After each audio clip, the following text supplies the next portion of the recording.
नमस्कार दर्शक बंधु मु ज्योतिर्विद दीपक सेठाजी आपण मानकु मोर भाग्यचक्र चैनल को स्वागत करुच्ची।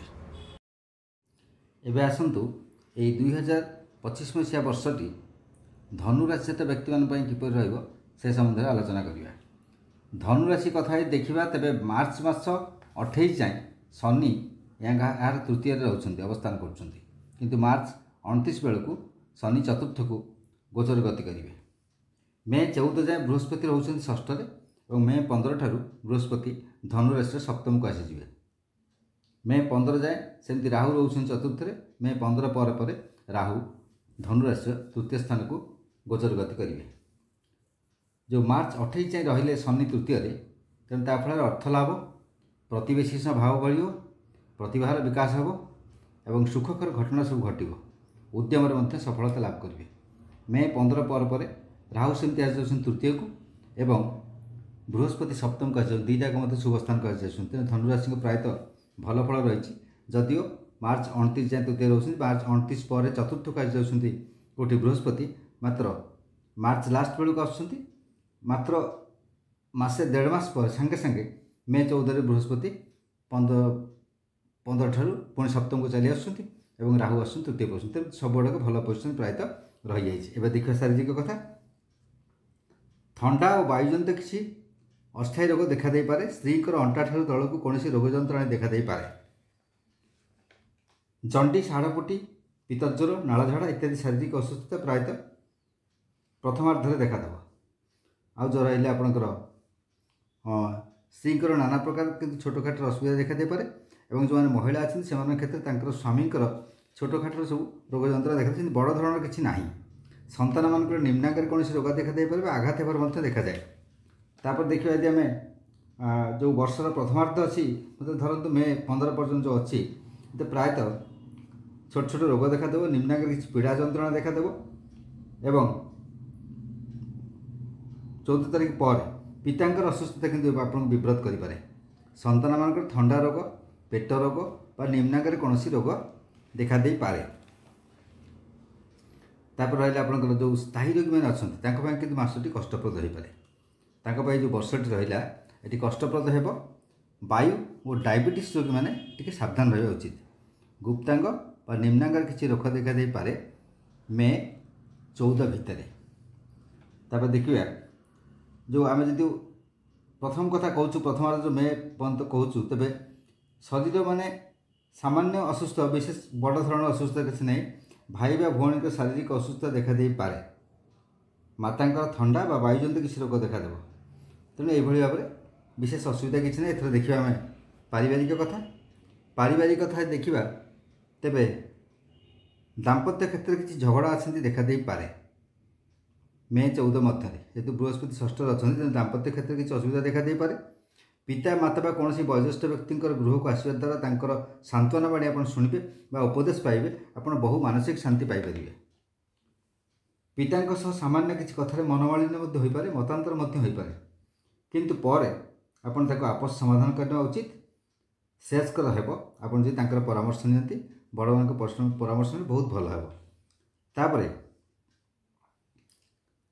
जो 14 तारीख भितर हो मार्च जो मे 14 तारीख पर्यटन रोचे स्त्री बद तीव्रतर हो पारे और जो महिला अच्छी स्वामी बद हो पारे।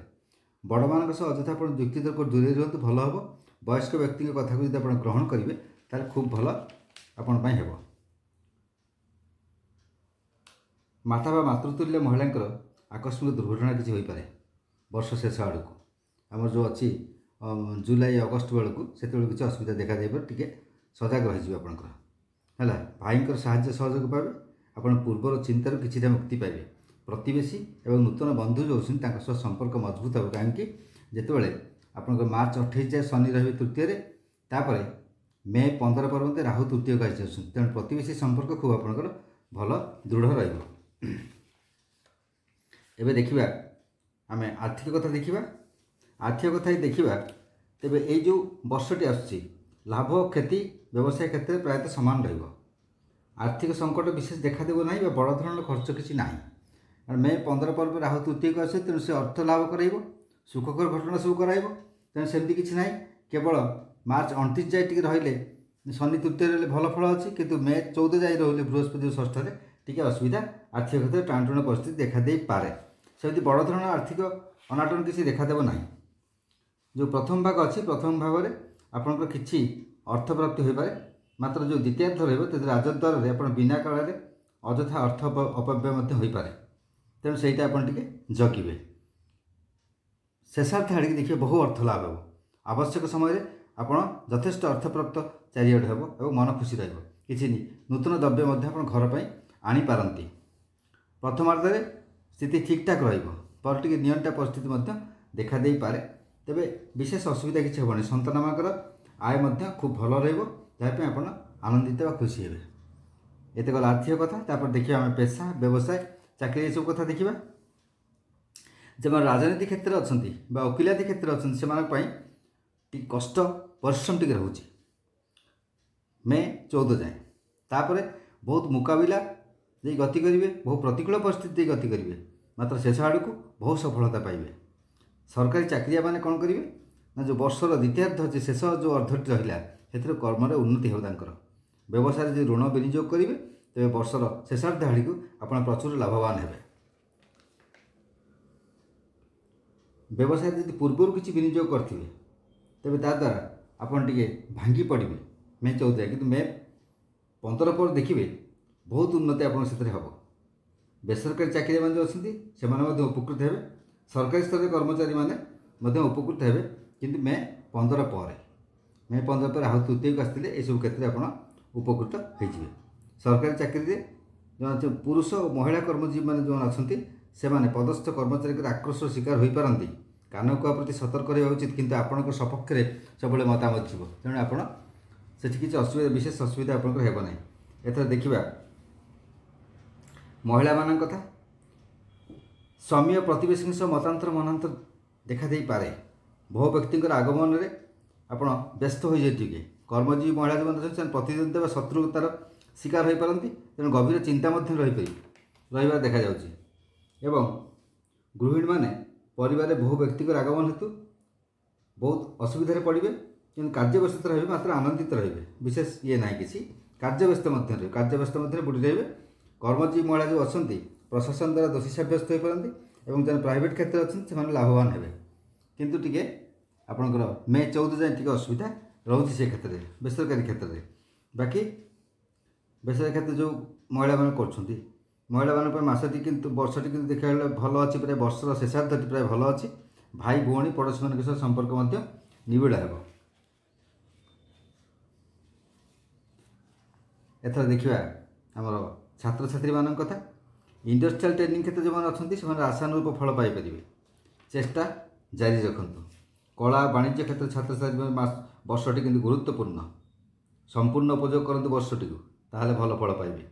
ରାଜନୀତି ପ୍ରଶାସନିକ ସେବା କ୍ଷେତ୍ରରେ ଯେଉଁମାନେ ଅଛନ୍ତି ସେମାନେ ଉନ୍ନତି କରିବେ, କିନ୍ତୁ ପରିଶ୍ରମ କରିବା ଆବଶ୍ୟକ। କମର୍ସ ମ୍ୟାନେଜମେଣ୍ଟ କ୍ଷେତ୍ରରେ ଛାତ୍ରଛାତ୍ରୀ ଯେଉଁମାନେ ଅଛନ୍ତି ସେମାନେ ଆଶାନୁରୂପ ଫଳ ପାଇ ନପାରନ୍ତି, କିନ୍ତୁ ଚେଷ୍ଟା ଜାରି ରଖନ୍ତୁ, ତେବେ ନିଶ୍ଚିତ ଭାବେ ସଫଳ କାମ ହୋଇପାରନ୍ତି। କମ୍ପ୍ୟୁଟର ଟେକ୍ନିକାଲ କ୍ଷେତ୍ରରେ ଯେଉଁ ଛାତ୍ରଛାତ୍ରୀ ସେମାନେ ଆଶାତୀତ ଫଳ ପାଇବେ। ଏହିଭଳି ଭାବରେ ଆପଣ ଯିବ। ତାପରେ ଦେଖିବା ବେକାରମାନଙ୍କ କଥା। ଶିଳ୍ପାନୁଷ୍ଠାନରେ କାର୍ଯ୍ୟ ଅନୁସନ୍ଧାନ କରନ୍ତୁ। ଯେଉଁମାନେ ଅନଏମ୍ପ୍ଲଏଡ଼ ଅଛନ୍ତି ସେମାନେ ବର୍ଷର ପ୍ରଥମାର୍ଦ୍ଧରେ କିଛି ଅଂଶରେ ଅସଫଳ ହେବେ, ମାତ୍ର ଆପଣ ଅସନ୍ତୁଷ୍ଟ ହୁଅନ୍ତୁ ନାହିଁ।